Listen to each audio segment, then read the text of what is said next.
कदर न कैनी तू हमरा गे प्यार के, कदर न कैनी तू हमरा गे प्यार के। अब टंगरी पसर के सुतई बहु भतार के रे, टंगरी पसर के सुतई बहु भतार के। अगे जोगे छिनार भूल जाई है तू यार के, जोगे छिनार भूल जाई है तू यार के।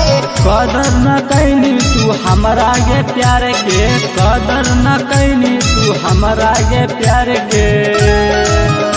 अब टंगरी पसर के सुतई बहु भतार के रे, टंगरी पसर के सुतई बहु भतार के।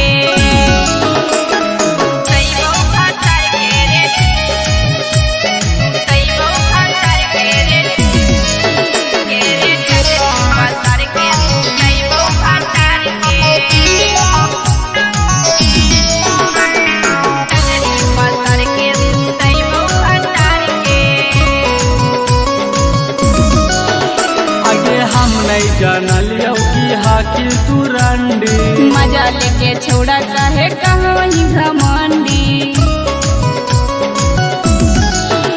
आगे हम नहीं जानलियो की हाकिल तू रंडी, मजा लेके छोड़ा चाहे कहाँ ही घमंडी। आगे फेंकबो हम तोरा के दिल से निकाल के, फेंकबो गे तोरा हम दिल से निकाल के। अब टंगरी पसर के सुतई बहु भतार के रे, टंगरी पसर के सुतई बहु भतार के।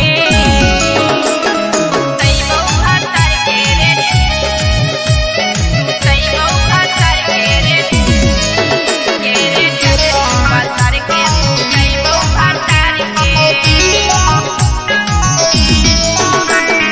टंगरी पसर के सुतई बहु भतार के।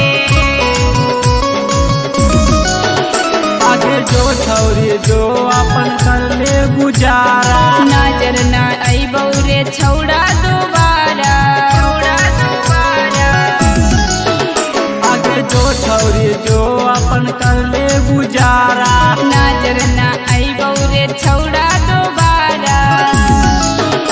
आगे याद बड़ी अतौ सूरजवाई यार के, याद बड़ी अतौ दीपकवाई यार के।